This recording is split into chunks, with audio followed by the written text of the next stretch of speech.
And I was just musing that there's an endpoint to collecting quantifiable data about a human being's good, about how human beings impact, net good or net evil on the world, and making decisions about them based on that. And that endpoint is getting blipped out of reality by a teenager who just showed up with a device that can rewind time by a couple of seconds. It's a hell of a way to go out, getting echoed. The ending of this whole thing, okay, so this is, I'm going to be a little, I think, sterner than usual on this, right? Okay. Because we've got, part 2 of podcasting. It's season 2 of a pop hit show. I am a fountain of spoilers that just gushes. Oh yeah, man, that was one hell of one. Into the valley. So I think, as far as spoilers go, this round we're just gonna go, okay? Yeah, yeah. The ending of this is so fascinating that we are basically one of the sort of drive-by worlds from the Lathe of Heaven or something through this sort of shonen-ish frame. It is a very specific place I haven't run into before in media, which is very amusing. I guess we're all composites of our influences and our target audiences and the like, but it's a unique, particular place to be. Say more. I'm not sure I understand. Alternate universes at a certain weight class are, a classic sci-fi concept, conflict, whatever, but treatment within a certain level of, I guess, psychological gravity, or in a way that makes you give a shit, is still sort of I'd call it just a deeper tissue sci-fi thing, right? Mm-hmm.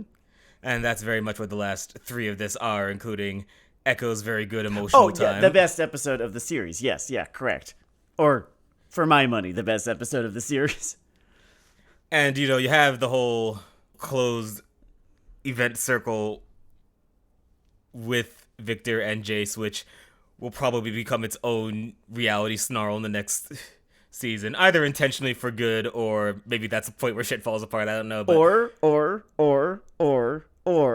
Or my reading of what happened to those two is that they got the happiest ending out of the entire cast, because they got forcibly logged off of League and are now presumably going outside. You're right. They've escaped the crisis of the Lathes. They just don't need to play anymore. They're just no longer playing. Oh man, so harsh on the They game. got DC'd. It's fine. Echo effectively created a DDoS as an in-game mechanic and used it. And they are going to find, as they stroll through the meadows, as they meet other people, talk to them, have experiences outside of fucking League, that their worlds are better, their lives are better. Jace, what is that ball in the sky?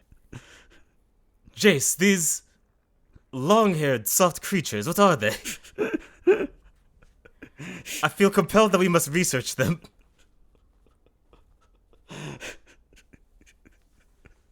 I only ever saw one in the lab. In the pursuit of getting good, we failed to do good at all. Yeah, those two had a fun story arc, just the journey of intentions versus outcomes. And I can kind of really relate to it in a way. I'm a little over the fucking fandom. I'm a little over the fandom and what they got out of Jason Victor's arc. Bro, I haven't touched the fandom. Don't. Because at least some percentage of it is League people. Yeah. And at least some percentage is the masterless caravan left after Last Airbender and stuff, waiting for another basically animated fantasy cycle. One of those is a dejected property and dejected pool. One is just a dejected pool. But together, I can only imagine the rolling fucking shit state of non-commentary. It's not particularly literate. And, I think you have to be a little literate to engage this, because the whole thing is just about, you go in to these things with good intentions, and in spite of your intention to, reach out, connect with your fellow man, build something good together, it goes wrong. You're twisted, and your friends are unrecognizable monster, and you're an unrecognizable monster, and that's what it's like to play League of Legends.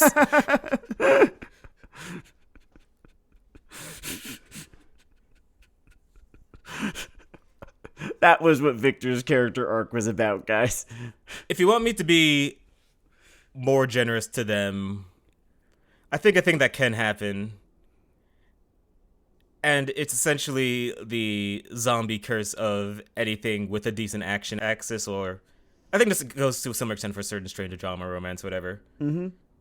I think whenever you have something that has complicated points to it, but one of the ways you can engage with it is very simple. Like, the action here is you don't really need to have read a book to appreciate it if someone just running around on a fucking hoverboard, right?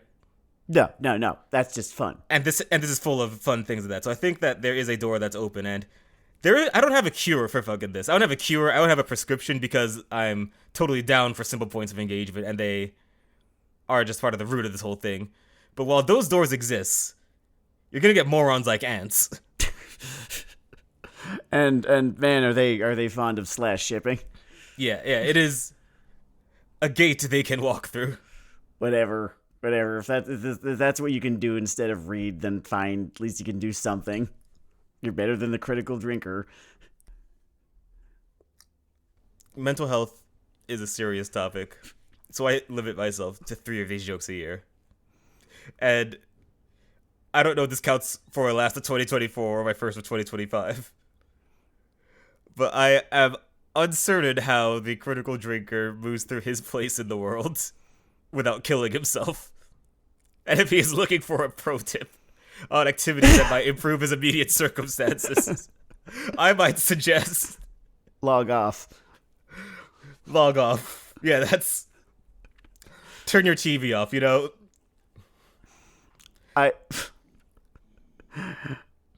If you're a slash shipper, I guess that's not... You don't need to do that. Hold on. Yeah, that's a different weight class. That's a different weight class. That's is it contributing to a negative IAR? I don't know.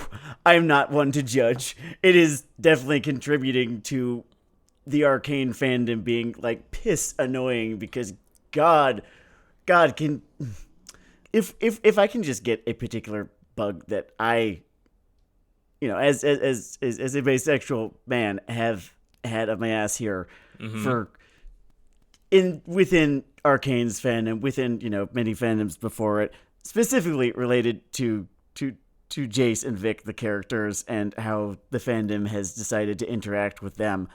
I feel as though being as extremely online as one needs to be in order to be that hardcore of a slash shipper, you do kind of lose sight of the value that a platonic relationship might have. And so thinking of it as such makes it seem lesser. I don't know. I don't understand. I don't understand why a thing can only be interesting. Why a relationship between two characters, no matter their gender, can only be interesting if it is sexually charged. I just don't fucking... Or of value. Not even, interesting, but of any value whatsoever. Denard, you are my longest non-familial relationship in my life. In my history, right? And it is a platonic relationship, and it is of more value to me than most of the romantic, definitely most of the sexual relationships I have ever had. And I just... What about that fact? What about that fact, not even just in our case, right? But in life itself, in any case, is so fucking uninteresting to people? Are they just that... what would you call it? I would call it a bit of emotional desensitification. I think that they are used to certain very straight across the bow presentations of just parts of human life or emotions and things. I was gonna say small things like the value of platonic relationships, but that's a pretty basic building block. It's kind of hard for me to. it's very hard for me to get either. I don't know how removed from the general human experience you have to be where just any human relationship with either any depth or value or intensity of liking or hatred, you fuck them. Like, that is not that is not the life that people live. No one would ever get anything done. I am pretty sure the first STI would have wiped out the planet. I am begging you. Look at life. Glimpse life through a lens other than young adult novels. Please. Please. For me. No, not for me. For you. For yourself. Do it for you. There's a world out there. Man, that is a really funny thing to be exposed to. I guess my internet streams have become very work focused as I dig towards ever deeper depths of random mad artifacts. Yeah, no one has anything interesting to say about Jace or Vic. No one has like a single fucking interesting thing to say about either of them. Really, with the whole time snarl. Not that I've seen. No, because I don't even think we've closed the door of the question of, so does time travel here is it always an alternate universe thing, like the X-Men Days of Future Past kind of thing, or is it Terminator where it's just wiping over itself, or it's not fully understood, and I actually kind of like that. It kind of gets at one of the things about. It doesn't have to be about that. I think it is a fun open door. It's not really slammed. Yeah. I guess I think there's potential there, or maybe I also just think there might be a little bit of stake there, just because Echo's thing is in this show's like top episodes ever done, and is so entrenched in this time shit. Yeah. On the other hand, not everything needs to be, I'm gonna mangle the name of this novel because I read it 10 fucking years ago about whatever became of the cat. Which is just a fun sci-fi book I recommend to anybody who has free time and wants to read something that lets them remember that platonic relationships exist. And not everyone has to fuck. God, can you imagine? And they threw these people such a bone by just even adding the whole Echo Jinx thing. Like, here's another one. You even had a gay one or two. You had Vi and Caitlyn. Guys, fucking just... Guys, you had the ancestral settlement of the debt of Korosami to the universe resolved. I'm over it. I'm over it. There's too much good shit here to talk about, to get lost in the sauce with, how lost not everyone, but how lost people have gotten in the sauce. Yeah. Why complain about your ex at your baby shower, Mm-hmm. Well, I guess once you had the baby with your ex, then that's a pretty good reason to complain. But that's not what is happening here. Or it doesn't really feel like an apt analogy here. Something else kind of interested with this show. Oh wait, can I do something real quick? I need to get my critiques out of the way because I have more praise than not for this one, but the things that I did have issues with, I feel like I kind of wanted to talk about those up front. What do you think? I've got nothing against it, and you have an active thing for it, so let's do it. Okay. And again, going into it, people, we like this more than not, but yeah, it's a it's a conversation. Can I throw my baby mode one out? Go ahead. The music has not improved.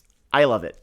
I've been listening to the soundtrack just pretty much back like all the time. The OST is fine, and that Mick Gordon sounding ass track they got is fine. A lot of the guest rock and hip hop music has the texture of a mistake. There are maybe two songs. There are maybe two tracks off of the one that you're talking about that I just flat out didn't like, and I kind of loved all the rest of them. So I don't know, man. Is this an agree to disagree, or do we want to take this one track by track and fight about it? I mean, I don't know what there is to fight about. Your ears will decide for you, and you can plant your feet by the tree of freedom and decide that the art is right. or you can move on. Anyway, that's just one of my quibbles. And I suppose the stakes around it is they are very into these music video setups. And that is one of the 2 words in a music video. Okay. Here's the ground that I will cede. I've not been convinced. Like this the track that she did for this show did not convince me to like Ash Nico. That is what I will give you. I liked almost everything else on that soundtrack. You know, I wonder, were their ears just close enough to the ground that they thought, shit, we know these grognards are gonna bitch about this. Someone do their best Mick Gordon imitation over this, which was good. Good for Mr. Mansour and everything. Just the incidental music, good as it's been. No complaints. Not even a single complaint there. It is we talked about just montage and just how great this show is at that. We don't really need to get back into that. That's just because it only really gets. They only seem to have improved in their ability to tell those dialogue-less stories in this season. You know, we talk a bit about fandom on this show, on this episode. And you know who I actually feel sort of weirdly sorry for? Who's that? I think there's a sort of niche genre fan whose main sort of thing they get to give back to these things is making little AMV type content. And just no ground has been left for those fuckers. Yeah, they already did that for you. I've got, I think, 4-ish little quibbles. The first one is the largest and I guess most egregious one, which is that all right, your Black Rose subplot is an intriguing one. It does draw attention to itself in a couple of ways. First, kind of, I know what I know about what their plans are for the future of, like, not necessarily this series, but for just other League adaptations that Fortiche is going to be animating, or at the very least that Riot is going to be producing. And one of them is going to be taking place in the, League's ersatz Roman Empire, Noxus. And so knowing that, it becomes pretty clear that the whole Black Rose subplot is kind of a backdoor into that. And, it's Iron Man came out in 2008. We've had about 15 years of this, more maybe even. And so I think, quite a few more. A number like 16, 17, yeah. And so, one becomes hyper-conscious of backdoors. I have a specific attitude toward this kind of thing. What's that? And I think this will be considered fair or unfair by various types of person, which is where I'm at with it.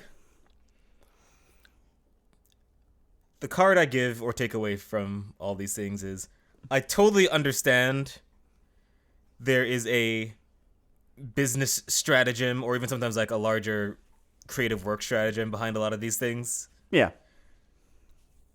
My evaluation of this is going to be about how it plays here, how it affects the story you're telling here, how it affects my experience here. Does it work? Yeah, that's what brings me to the second point, which is that the shadowy mage lady, who I guess if I played the games, I would recognize as the character LeBlanc. LeBlanc is her name. Which, if I played the games, if I mashed my fucking genitals against the table. If I hit my own dick with a hammer, yes. It's, I guess, like, kind of cute because that's, like, oh, LeBlanc, and it's the Black Rose. Because that means white. Whatever. She is, I think, the only character who I could call an important character. Big ol' nothing. Yeah, who feels more like a plot device than a person. And so there's an amount of time that the Black Rose, literally the LeBlanc or whatever, spends on screen, right? Mm-hmm. And I guess the idea is either hoping for some Nick Fury effect or hoping that the mystique will carry it through. And there's like totally 10 minutes of mystique in there. But at some point, in the amount of time that someone is on screen talking or acting, they need to say or do or observe something of a certain amount of interest for me to what is traditionally known as care.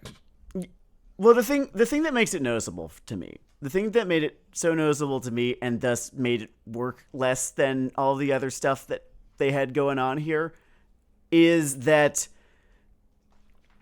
LeBlanc and her intrusion and her, whole, what would you call it, beef or plot against, the Medardas. It is coming from outside the context of this story and the ecosystem of the story. But unlike Ambessa, she never really insinuates herself into that ecosystem beyond her interactions with those two characters. Like, they are the only two characters she does interact with, besides, I think, that one aide-de-camp who she killed very early on. So Mel, Caitlyn, Black I guess, Rose. Yeah, Caitlyn a little bit. But it's just... I would give Caitlyn to this. They do a sort of faux daughterhood thing with her being estranged from Mel and all that. Yeah. Yeah, okay, fine. I'll give it to you, but the point is that it doesn't become part of this really kind of fun closed system that not closed system, but at the very least terrarium that Arcane is, and Arcane is as fun as it is, and the first season especially, and the second season to almost the same extent, fun as they are, because you've got all these elements. They're all, they're all here, and then you're just sort of watching, a kind of entropy play out. You're watching thermodynamics kind of play out as they all interact and just fuck each other's shit up. If I could throw in here, and it's, I guess, I think I was thinking less of the literal closed loop of events or plots in terms of the Rose thing sort of jutting out the side of it. Mm-hmm. And more just, and this is where I come from in my priorities. In the emotional logic of the show, we're very much in the, sorry for lack of a better comparison given recent predations, but we're in that sort of Neil Gaiman fantasy territory where everything magic you go on is sort of paired off with some personal or emotional jibber jabber given characters dealing with, right? Mm-hmm. And because by nature of being the mysterious and franchising, Black Rose don't really have any of her things.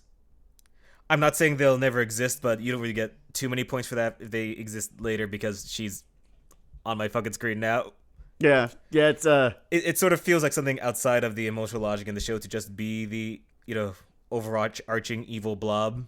Yeah, there's, and I'm sure I have all sorts of faith that the series that they make that is set in Noxus will be good, because I mean, like, look at this. This is a good ass time. This is a good ass time, right?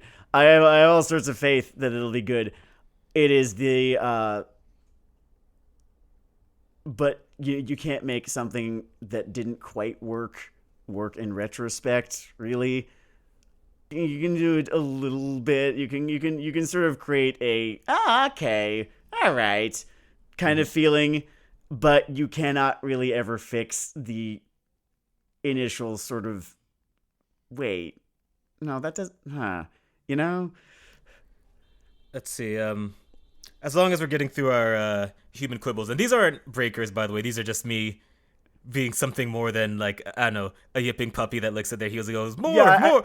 I'm trying so hard not to be like a soy jack, just pointing at this show with my mouth agape. We're trying to elevate our game to the worlds between, ritual murder of shit and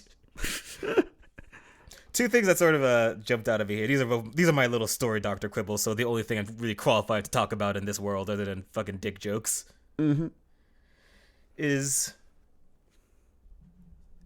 I guess first the lesser one, but this is more of a missed opportunity, you could call it in workshop terms, or whatever the fuck. Sure. But there's this point in the story where these two societies have to come together in this sort of World War II moment. And what they do is satisfying enough. It's nice enough in the sort of mini music video realm that they leave it. it is such a wide open potential dramatic question.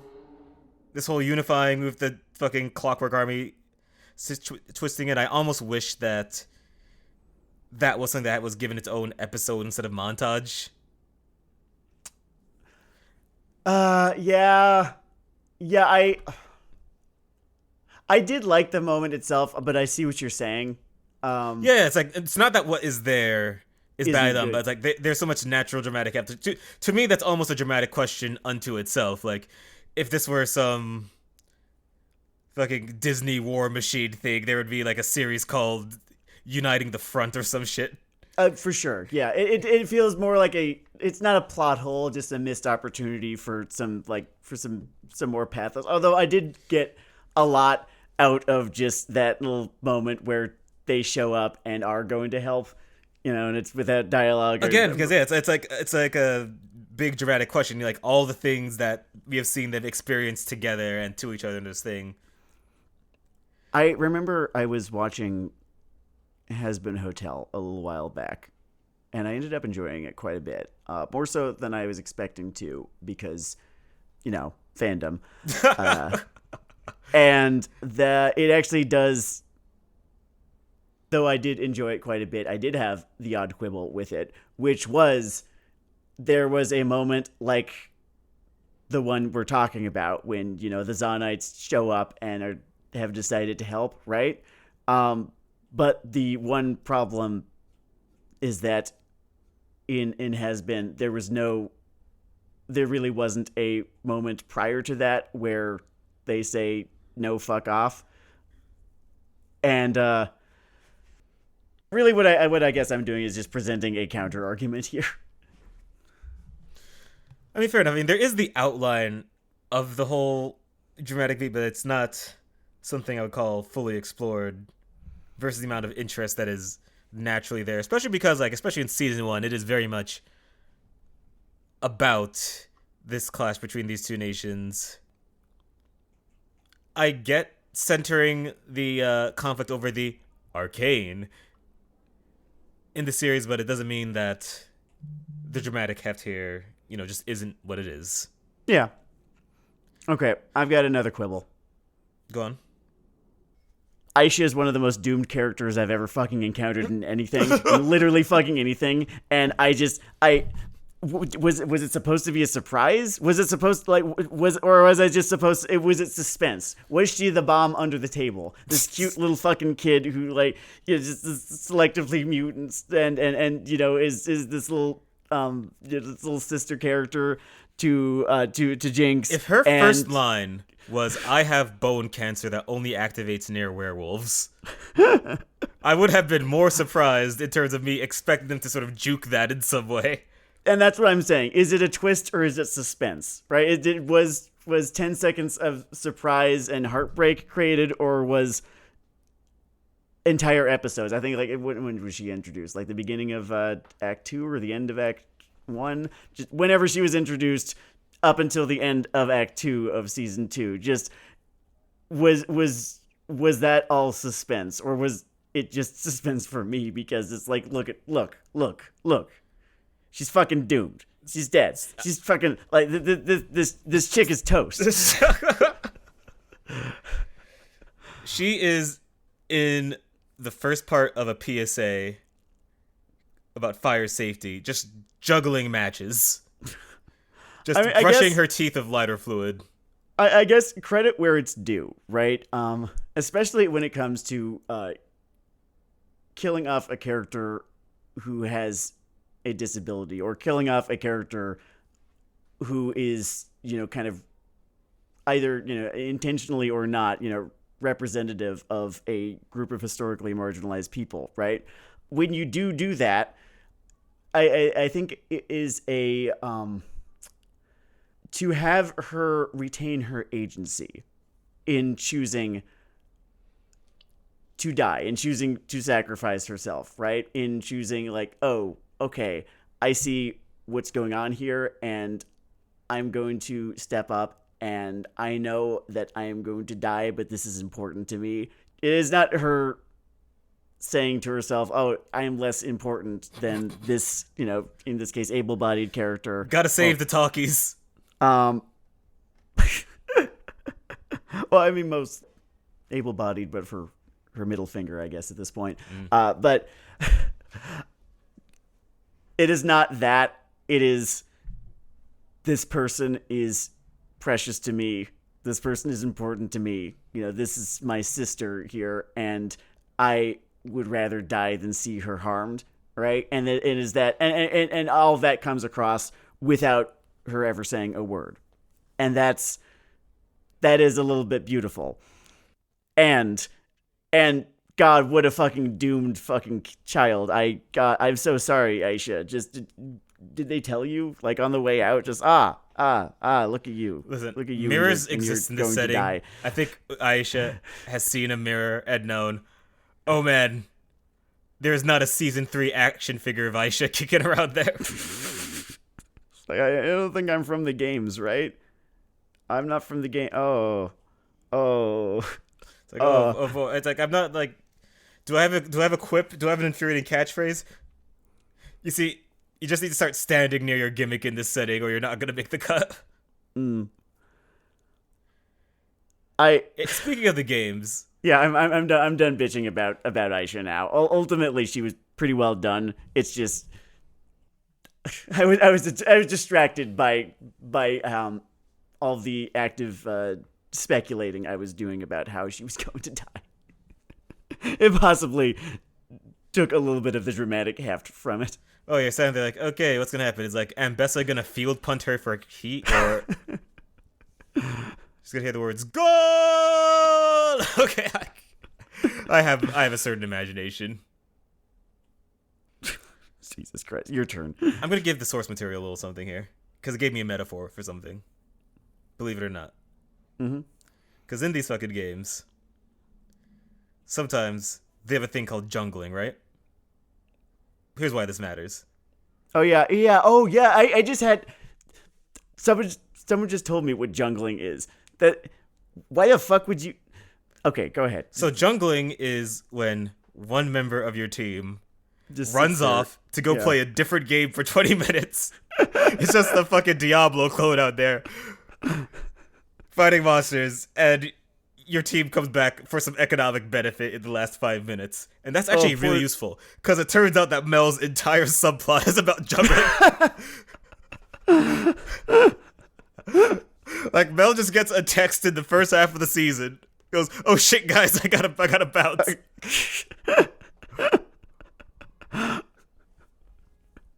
And she goes to this place, and again, to the credit, it's still Arcane. She still is, like, dealing with, fun emotions and stuff. But man, is she in there? Man, is she in there with those mobs? Yeah. Like, she is out there just chasing down a troll screaming, Jace needs boots. Jace needs brace. Yeah. Fucking Soulsborne ass poor bastard. We'll get to that. Yeah, he has an interesting time in this. Great. And that it's Mel, and thus, has to do with the Black Rose storyline, does a little bit emphasize my point about the Black Rose storyline feeling kind of like, well, the jungle, that one jungle's in, because that's a role. Jesus. Okay. All right. We're moving on. A small a small quibble, and sort of, it's sort of nested within a slightly larger quibble. And I cannot believe that I'm framing this as a negative, but it did seem like they kind of ran out of things to do for Heimerdinger and places for his character to go after the first season, which would explain the relative lack of focus on him this time around. Like, he had just a teensy bit of an arc compared to the rest of the cast, but he, more than any of them, there's just less Heimerdinger. And there's a bit of a creative has nothing for you feeling about him. A little bit. And I guess if I had to pick any character, even though it's almost unfair because they made me give a shit about this guy in the first season. They made me give a shit about, the flaw in his, oh, I'm so old and thus wise thing. They made me care. They made me like it. But like if I did have to pick any one character who gets just a little bit shafted this season, I guess they knew. Oh wait, no, or was it Warwick? Guy barely even talks. I don't know. I didn't have a problem with that. So I'm of two ways about the Heimerdinger thing. Like you'd almost fix it by just moving things around. Mm-hmm. Because it's not so much in my head a lack of vision, as much as bam, they have finished the Heimerdinger novel. Well, life is weird in their head. When he's just in this other world with his guitar and he's just zenned out and learned to appreciate things as they are and these people for what they are. But that happens to him. And there's just a bunch of episodes before that shit. For sure. And it gets to what I wanted to come to, which is they do a very good job maneuvering it, but it's a little bit more noticeable in season 2 that this show has a giant fucking cast, like a big cast of characters with really pretty number of pages of backstory and characterization and motivations and arc. Right? They had to write.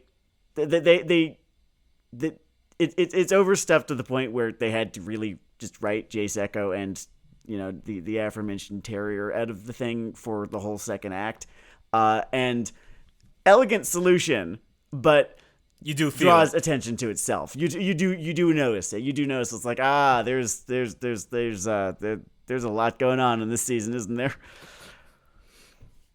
Yeah, when it comes to the size of the cast, they kind of have a little struggle with sort of timing of relevant actions. Yeah.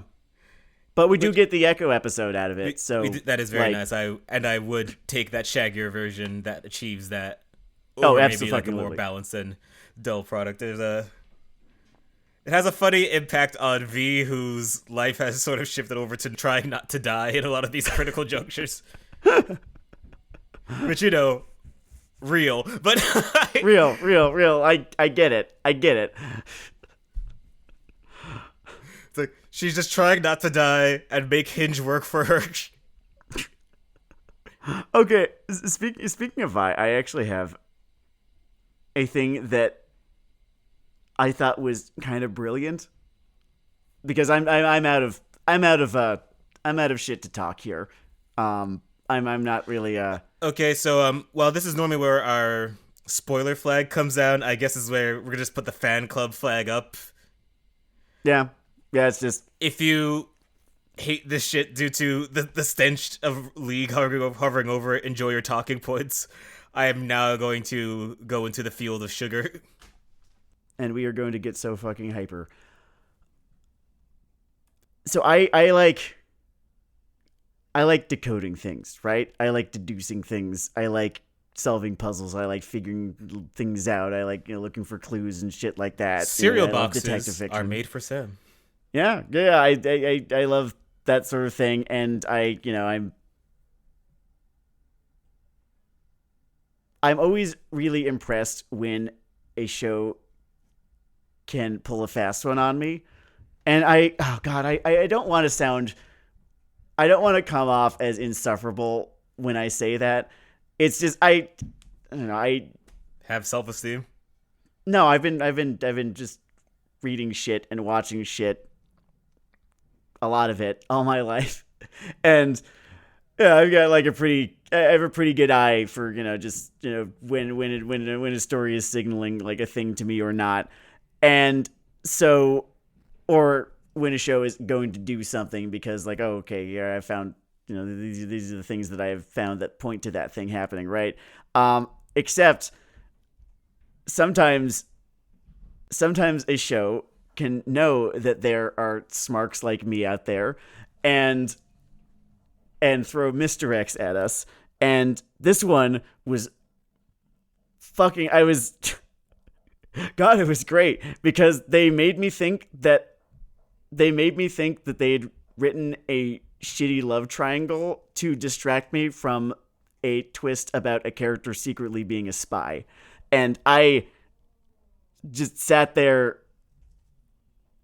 I sat there in defeat, essentially, right? Having been like super fucking fooled by this, with nothing but respect for this little subplot here, because goddamn that when they introduced the character in this fake love triangle, it was just, so this is Vi, Caitlin, and I believe the character's name is Maddie. Yeah, it was Maddie or Maggie. I always get it wrong.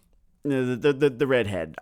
When they introduce her, she seems to have some very, very well put together thoughts about, Caitlin and what she should be doing. And I was like, does she have an agenda? And then, it turns out that they are now sleeping with one another. And I'm thinking to myself, oh no, they're gonna do a shitty love triangle. Oh well, no, they're gonna do a fucking. I don't. Oh please, no, don't fucking do this. This is such a good show. Don't fucking do this shitty love triangle thing. This fucked over Cora so fucking bad. That was like one of the worst things about. When that happened, I had to go back.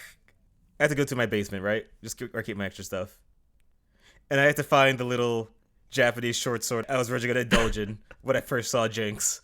And I sat back down in front of my fucking laptop like, we're back in business, boys. And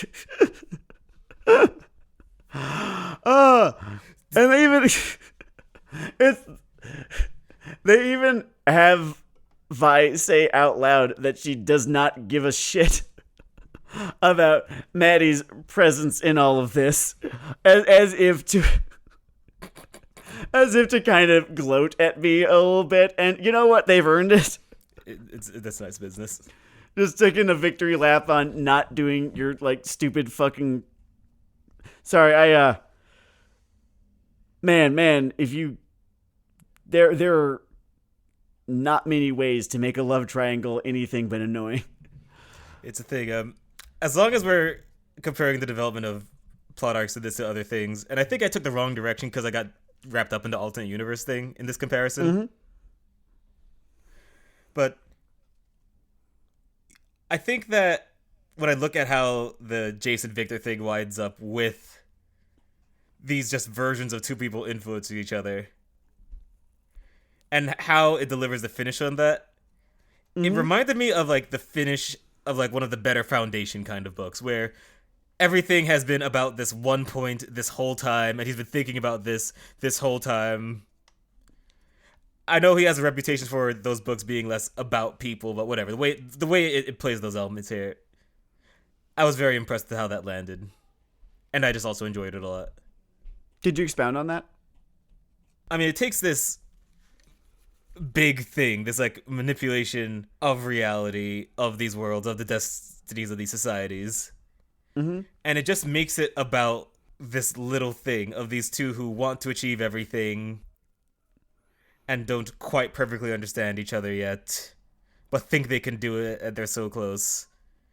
And it plays out that like big sci-fi idea through them. And I guess I'm just talking about the way the whole thing is structured to come to the point that it does.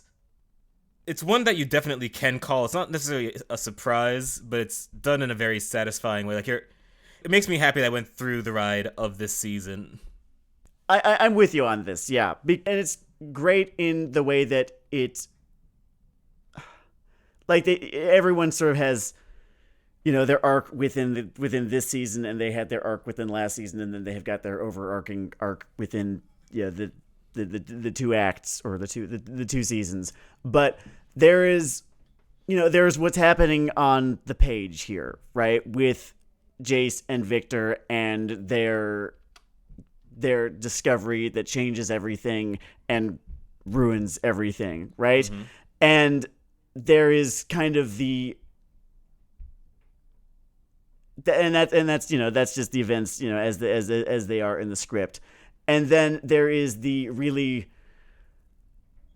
you could call it subtext, you could call it just the broad theme of their arc with their discovery is sort of the arc of a friendship over many years that deteriorates over just something something that happened between the two of them, right? And it's not because either of them are bad people. It's not because either of them did anything wrong, or they did do things wrong. They did make mistakes, but you cannot really call either of them out for being at fault. And there's just this frustration. It is the frustration of this is part of the tragedy. The frustration that they are just well-intentioned people trying to salvage their friendship over, that has been so irreversibly impacted and forever colored by this event, whatever this event was. I mean, within the text, it is the discovery of Hex Tech and the sort of chaos that it rots, that it rings, what is... I think rots is fine. That, yeah, I don't know what the present tense for that is. And the chaos and destruction that comes about because of it. And then there is... And that can be... It's not a metaphor for any one specific thing that could happen between two friends. It's just it could be anything, right? Yeah, it could be anything. It could be any band breaking up. It's almost a better picture of a band breaking up than the entire fucking some kind of monster arc of Metallica self-documentary. Jesus fucking... I think actually you kind of capture something I was trying to get at in way fewer words, which is what impressed me is that it does all of its alt-universe timey-wimey shit so closely paired to the personal thing of just friends, bands, coworkers, whatever, innovators breaking up and coming together. And it's also just plotted in a way that's fun too, but that's a whole other thing. Yes. The other thing is that this event, whatever this event is, like in real life, it could be the band breaking up, it could be just an argument, it could be a car crash, honestly, where someone is just where the person who was driving accidentally permanently disfigures the person who was in the passenger seat. It could be so many things, right? That's just off the top of my head, right? Mm-hmm. They become different people because of this, and that is part of why their friendship deteriorates the way it does, and what makes it so... And it's what makes it so meaningful when, different people, but still themselves, right? Because, no matter how many versions of yourself you go through, you're still you. It makes it all the more meaningful when they kind of forgive each other for this, and sort of recognize the part that they both had to play in it. And that is really... Yeah. That is real. That I love that. I really do. And it is it was a really it was one of my favorite ends to any of the specific arcs in Arcane, just in this show in general.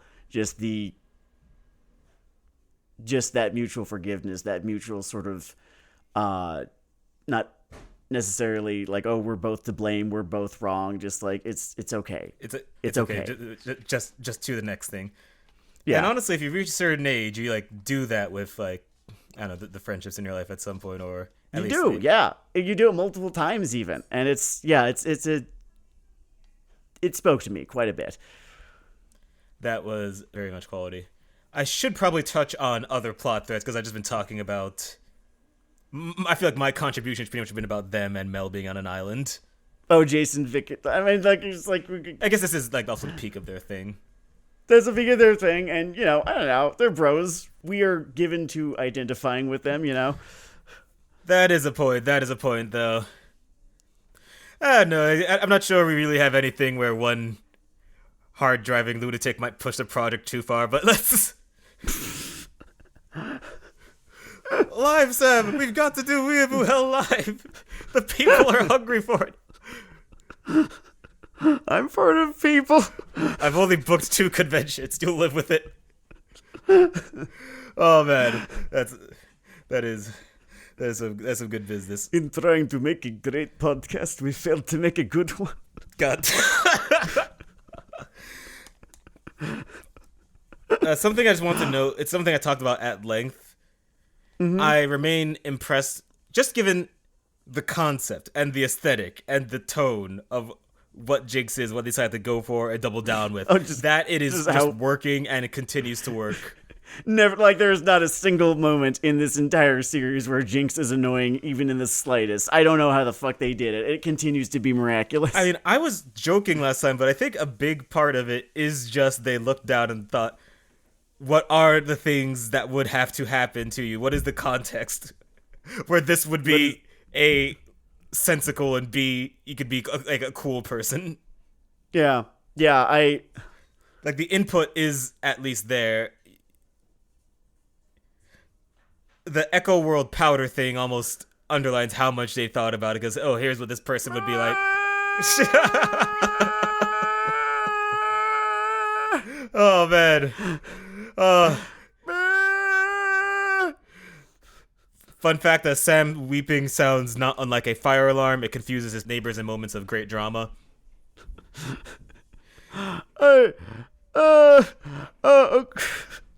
So I mentioned last time. Oh yeah, if you want, not in so many words. If you want to see like this show's Green Lantern Goes to the Hood episode. I mentioned last time, and it was in different words, but that watching this was the metaphor that I've arrived at. It's like being an architect taking a stroll through the Alhambra in Spain.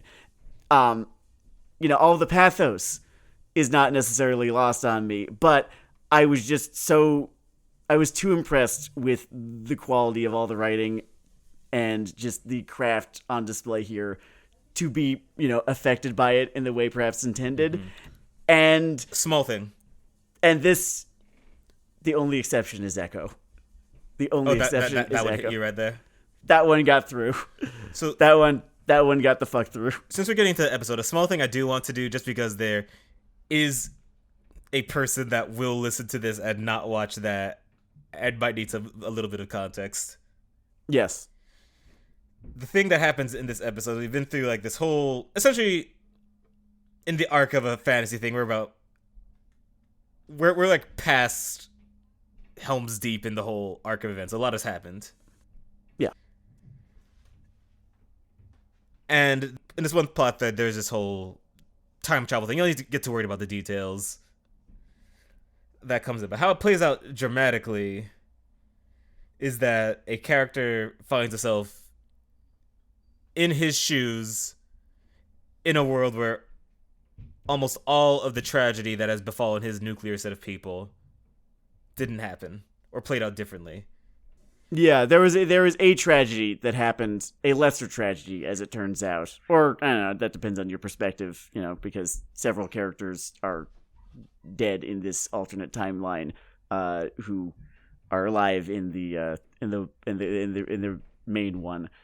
But the world is just a brighter place, a softer place. And I know I've framed it with a bunch of sci-fi stuff, but what you have to understand what it means dramatically is Bambi's neighbor wakes up and just sees Bambi walking down the street with his mom talking about groceries and is completely whelmed as any sane person might be. And it's not just that, it's that it is not only just that things went better, it is that things went better, and also Echo, the character, in question here, who kind of jumped, into another version of himself in this happier world, has everything he ever could have possibly wanted. Yeah. And it reveals, this. It reveals a thing about his character that has been hinted at and is apparently discussed every now and again in the game, which is that he is in love with Jinx and always has been. And it doesn't really matter to him whether she is Powder or Jinx. Like, and they, in this version of reality, they made something of that, and they are happy. And it is the thing that is kind of dangled in front of his. And it is a long runway in terms of character motive, and there's a feeling what he's had to deal with so far, because I don't know if you have ever you, the listener, I know Sam. But I don't know if you have ever gone through the desert of like alt girl fume addiction. It is the things that have been done. I've talked about my own backstory a bit on this show. Dumb jokes aside, this is a place where even beyond that relationship, his whole character this time has been chasing this dragon of a better life for people in the Undercity, and he just sees it as what it could look like, as this nice place across the water. But it's not his. It's not his. And he knows it's not. And the only information he really has is that like stuff was getting kind of fucked up back there. And he needs to go back and help. And there's this beautiful, the best sequence in the season, possibly the show. There's an argument to be made for Jinx's tea party at the end of the first season, where there's a there's a big event. There's a big, kind of like gathering, social like event, and the two of them dance to my favorite track on the soundtrack. I don't know if you liked it, Denard. And he has already decided that he's going back at this point, and you kind of know that. They don't like. I don't think he's said it yet, but you know that. You know that he's going back. You know that he's already decided he's going back, and this is just him.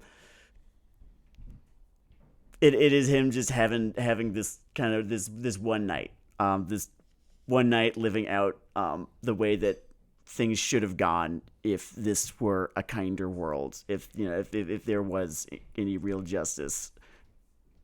And it's fucking heartbreaking. And also, the song in French, I was trying to place in my head. That was fun. Yeah. And for the nerds, you know how it was kind of, how the animation was intentionally choppy in that scene? Yeah, that was animated on 4s because, he's got 4 seconds. Ah. Yeah. I was saying earlier, like, the show's trying to turn me into a fucking soy jack pointing at it. It's just like, oh, gee, look what they did, look what they did. And that was one of the things they did, and I'm just like, yeah, thank you. That was for the fucking nerds like me. Honestly, the timing of me interacting with this and in a more hyper-targeted way, Blade of the Immortal, I think was pretty important for my style and health of whatever fucking dorkdom.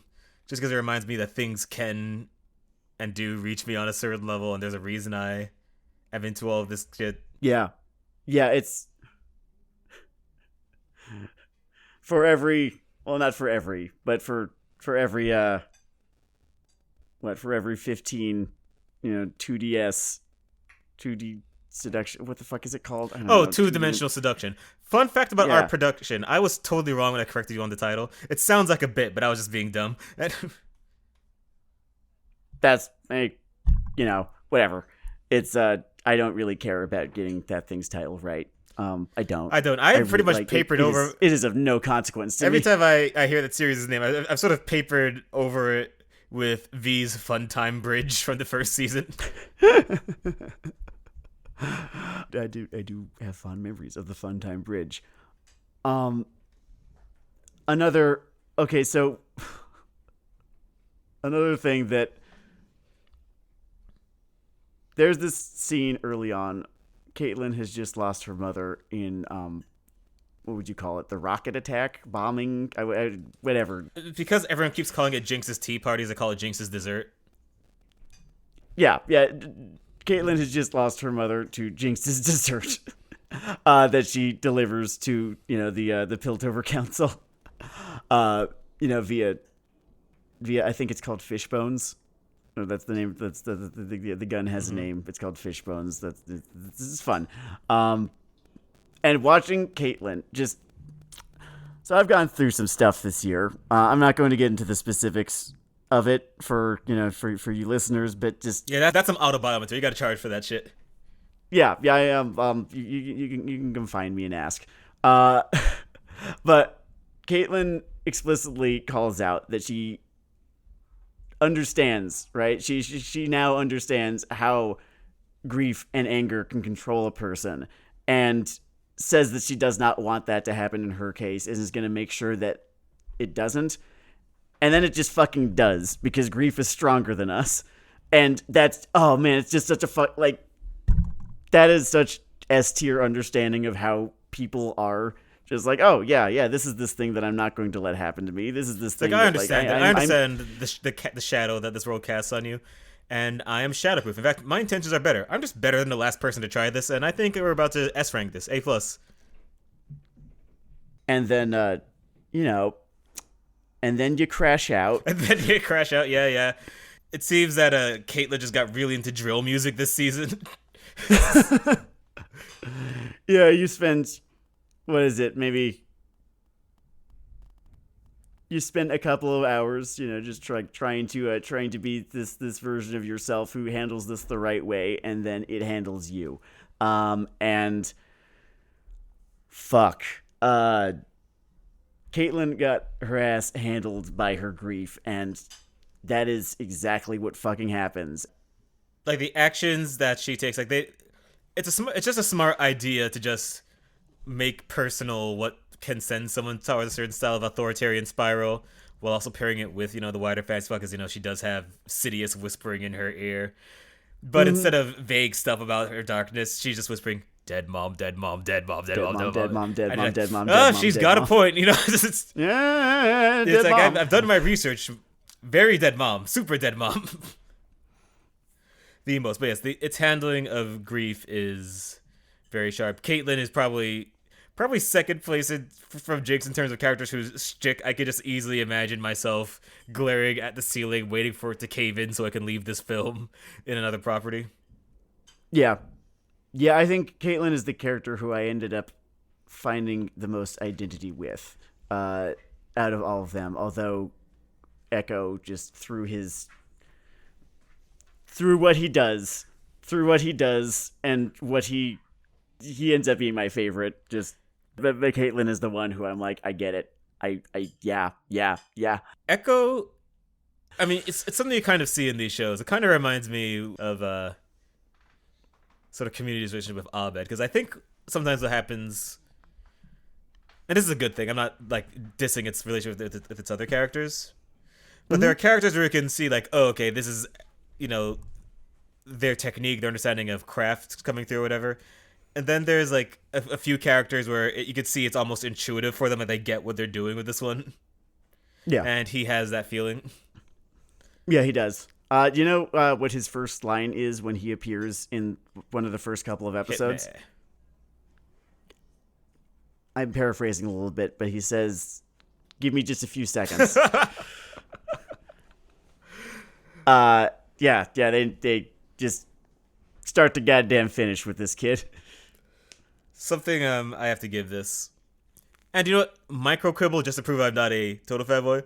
This falls apart a little sometimes around Victor, because sometimes they have him exposit something they just have not figured out with in terms of like the science and magic shit in this.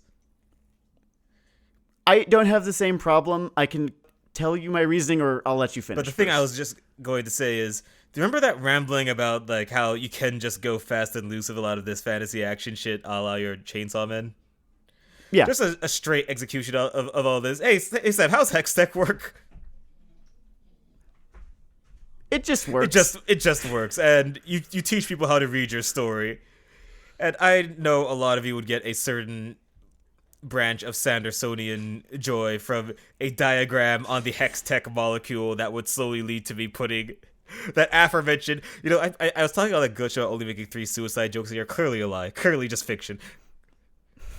Well, I mean, like, have you not made any yet? Because it's like it's the day before New Year's Eve, and if you got a quota to fill, then like let's just good point. Come on. We got no time to waste here. But they settle into the fact that it's relatively fast and loose, and poorly understood. And it teaches you to just how to run with that and what it means here, etc. Yeah. And yes, poorly understood is the other thing. Poorly understood, and that's actually why I would argue. I want to maybe offer a little bit of a rebuttal about Victor, but I need to start with Silco and Ambessa. So, Silco and Ambessa, between the two of them, between the two of them, Arcane did a really, really fantastic job with their heavies. I think Silco is probably going to end up being remembered as the stronger written of the two. Mbess is fantastic as a bad guy, as a very realistically motivated bad guy, or just antagonist, really, who does not necessarily have the worst of intentions or anything like that. But my ass is in the fucking jackpot here. We gotta figure this shit out. Ambessa is such a fun rendition of. She is someone who is on this razor margin of history where she has a chance to be Alexander the Great or a corpse. And she's what she is. She's kind of Julius Caesar in a way, So yeah, he was away for so long because he knew that he was away in Gaul for so long because he knew that if he came back they'd kill him. Her ass is in a similar jackpot, and she's balancing that tension, and it has just that nice thing where there's just 10% of a sane adult inside it going, yeah. Just at no point, except in Victor's case, but I'll get to Victor in a second. At no point do you find yourself being like, I wouldn't do that if I were them.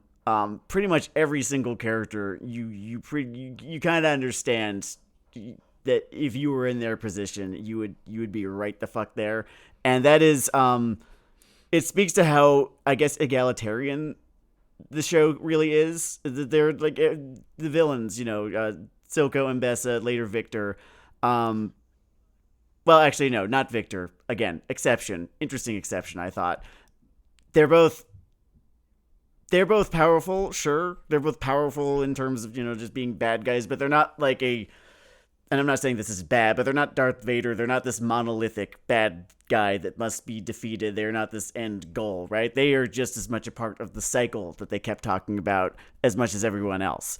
And they are just as affected by it as everyone else. And they are just as motivated to, just do what they have to do as everyone else. And that is what makes them such compelling heavies, is because they're just part of the cast just like everyone else, which I guess was missing from the whole Rose bit, which was exactly, that was missing from the Black Rose bit. And Victor sort of because this is who he is, right? This is who his character is the one who manages to kind of halfway transcend this. He does become a sort of more traditionally monolithic heavy at the end because he sees too much. He knows too much. He sees it all. Stares at the universe as it is, throws his hands up and says, "Instrumentality."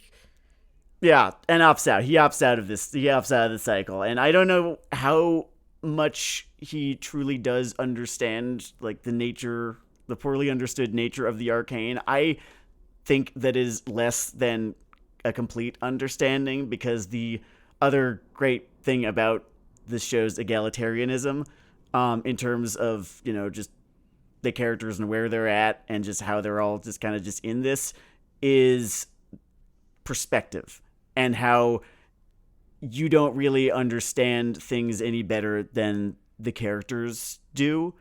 Do you ever watch Chernobyl? I have not seen Chernobyl. It's as terrifying as it is for this reason. And Arcane is as effective as it is, and often as tragic as it is, for this reason, because you understand things about as well as any one given character. The difference is that the characters in Chernobyl are often very disparate in terms of they often don't run into one another, or they are just indirectly affected by one another's just what they do, actions. There we go. Whereas in Arcane, everyone's kind of all things ripple. No, ripple would imply an indirect effect. Everyone's actions affect, immediately affect, at least, one or two other characters. Victor's endgame brings us to a little question. One I think I have to address as a fair critic. Denard, you've shed on instrumentality everywhere else that's come up. Why is it different here? Yeah, we have to be. Yeah, oh shit, that was a thing that I'm glad that you touched on this because I forgot to have notes on this. And I think I would put it down to basically 2 points in my head, sketched out on the diagram before me. The first is just that structurally we're just not really at the end point of this. It's not our final point of anything. Yeah.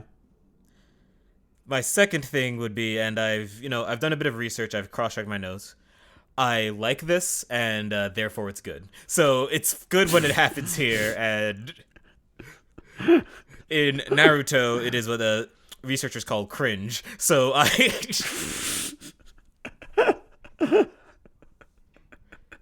It's too late. I have already drawn Victor as the Chad Machine Herald. You perhaps could see this playing out in a classic piece of Renaissance art in which a woman is sexually harassed in her cubicle by an undesirable man.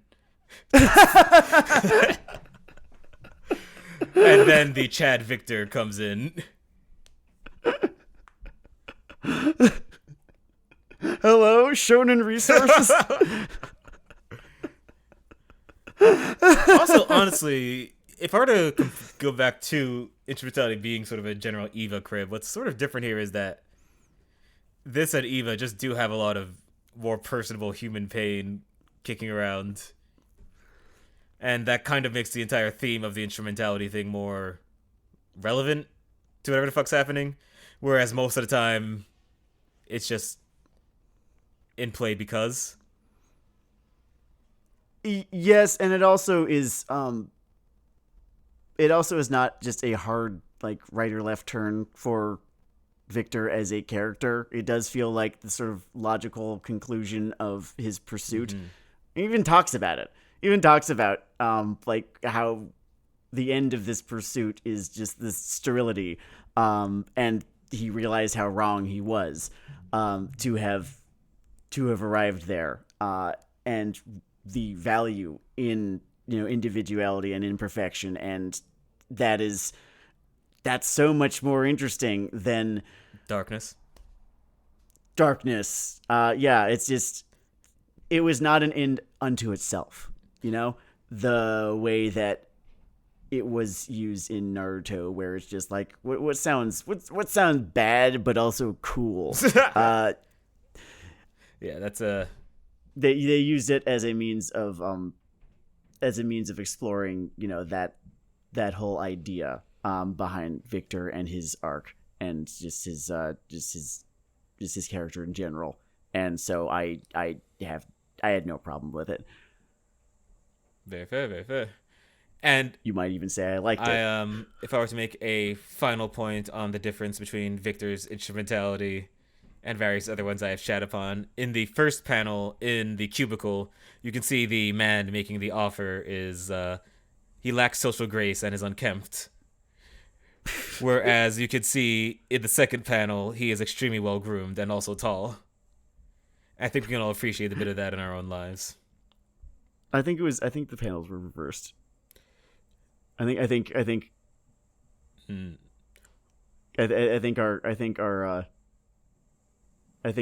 handsome Machine Herald was the first panel, and our ugly Uchiha was the second. Oh shit! Panel. I just realized Kagurabachi did again.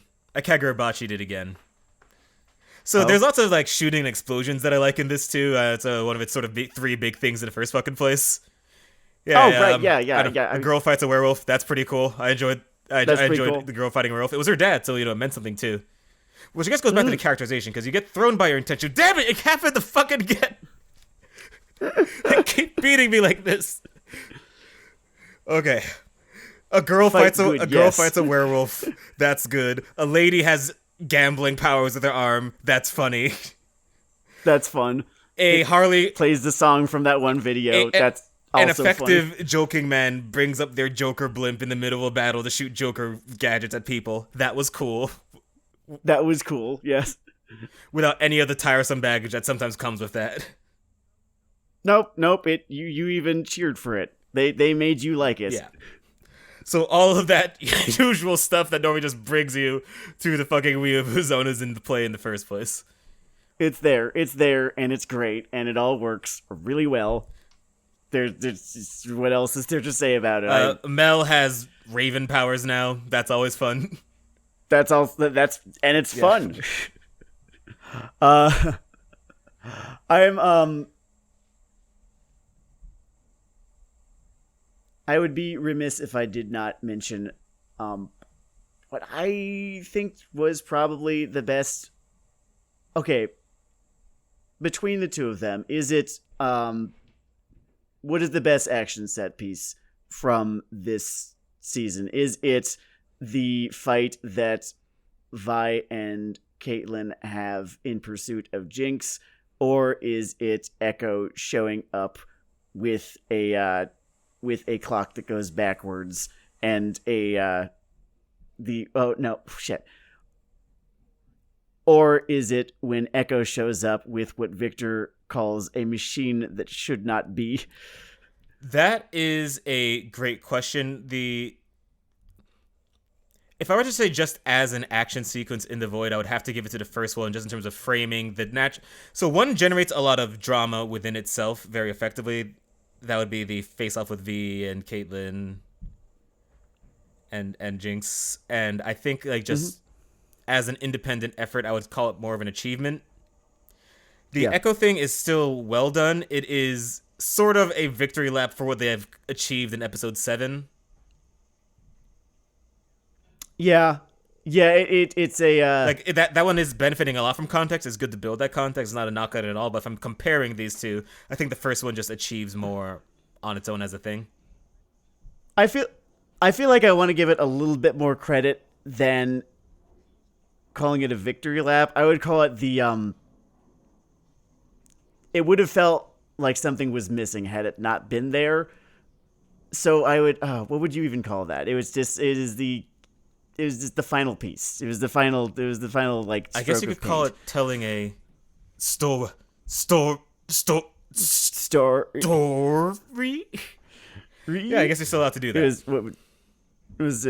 Returning, like the apotheosis / like returning home changed if you're going to be like a fucking like Campbell pill about it.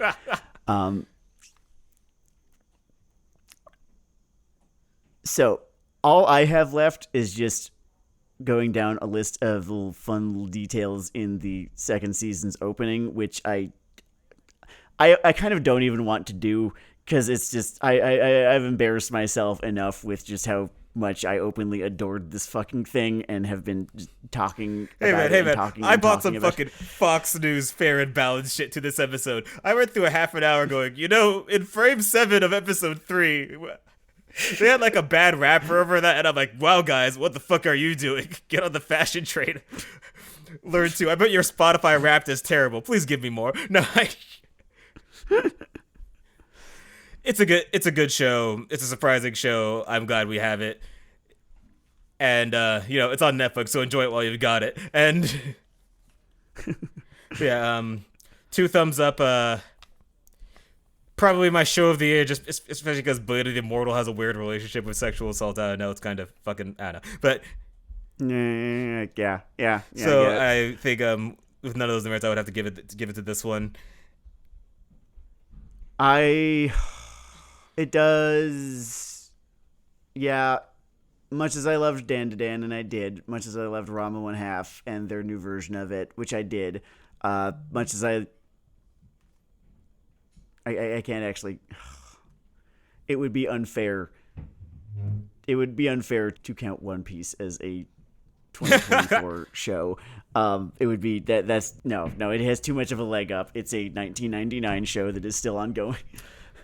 Also, if you want to be a lawyer, if you're saying show, the One Piece show and filler are engaged. You don't even have to agree with me or anything, but yeah, this would be my winner there. Apologies to the bloodworms of the program. I think it is for me too. Like I'll go back to everything else I watched this year. But like the only things that came to mind that could give it any competition were Dan to Dan and Rama 1/2, both very, very good and entertaining, but not not quite at the level that this thing cooked at. You know what's kind of funny is I keep having to remind myself that the shimmer enhancement thing happened to Jinx because it only comes up like 3 times. Oh yeah, it fucking did. You could be forgiven for thinking it was just like a flourish of the animation when it happens here. I need to watch the first season again. I just need to watch this thing from the word go again. I'm doing myself a disservice by not. Oh yeah. Enjoy the Arc of Askeladd. It's a good time.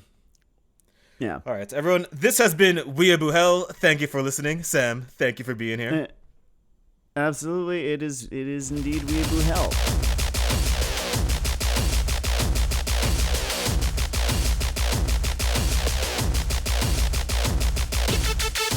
Something I've been trying out, and I think it's been good for me, but it's just a pain to do.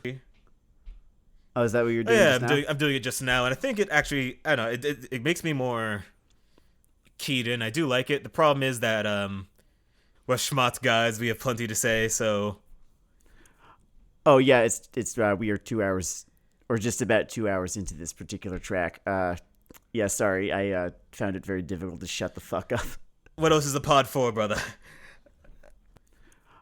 Oh yeah, it's we are 2 hours or just about 2 hours into this particular track. Yeah, sorry, I found it very difficult to shut the fuck up. What else is the pod for, brother?